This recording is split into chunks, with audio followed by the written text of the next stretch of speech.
कल्पना कीजिए, एक तरफ पूरी दुनिया तीसरे विश्व युद्ध के मुहाने पर खड़ी थी।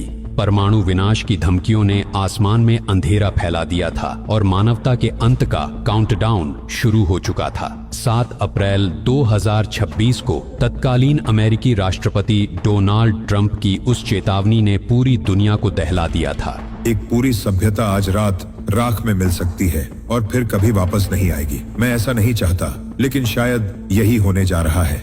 हालांकि अब जबकि शासन में कुछ समझदार और कम कट्टर लोग सामने आए हैं, शायद कुछ क्रांतिकारी और अच्छा हो जाए। हमें आज रात पता चल जाएगा। ये इतिहास के सबसे निर्णायक पलों में से एक है। 47 साल का भ्रष्टाचार और मौत का दौर अब खत्म होगा। ईश्वर ईरान के लोगों की रक्षा करे। पूरी दुनिया सांसें रोककर उस प्रलय का इंतजार कर रही थी, लेकिन तभी इतिहास के पन्नों पर एक ऐसा महाचमत्कार दर्ज हुआ। जरा इन तारीखों के संयोग पर गौर कीजिए। 28 फरवरी 2026 भीषण युद्ध का आगाज होता है। 7 अप्रैल 2026 ईरान को विनाश की अंतिम चेतावनी दी जाती है। 8 अप्रैल 2026 अचानक बिना किसी पूर्व संकेत के युद्ध विराम सीज फायर लागू हो जाता है।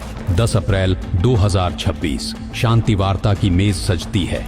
1 मई 2026 युद्ध समाप्त होने की खबर आई।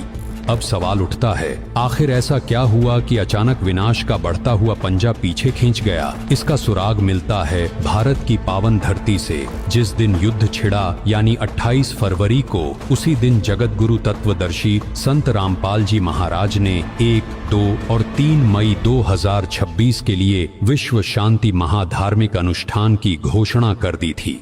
7 अप्रैल को जब दुनिया को मिटाने की धमकी दी जा रही थी, अगले ही दिन जेल से संत रामपाल जी महाराज की रिहाई की खबर पक्की हुई। 8 अप्रैल को उनकी रिहाई का मार्ग प्रशस्त हुआ। वैसे ही युद्ध की आग ठंडी पड़ गई और युद्ध विराम लग गया। 10 अप्रैल को संत रामपाल जी जेल से बाहर आए और उधर दुनिया की बड़ी शक्तियां शांति वार्ता की ओर बढ़ी और अंततः 1 मई को जैसे ही विश्व शांति अनुष्ठान का पहला दिन शुरू हुआ, वैसे ही दुनिया से युद्ध समाप्ति की सबसे बड़ी खुशखबरी आई।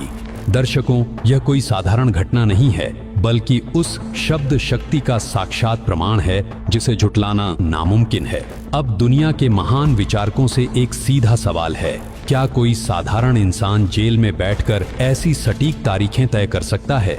क्या कोई साधारण संत हजारों मील दूर बैठी सरकारों और सेनाओं के दिमाग को कंट्रोल कर सकता है? पवित्र वेदों और शास्त्रों में स्पष्ट लिखा है, परमात्मा के मुख से निकला एक एक शब्द पत्थर की लकीर होता है, जिसे काल भी नहीं टाल सकता।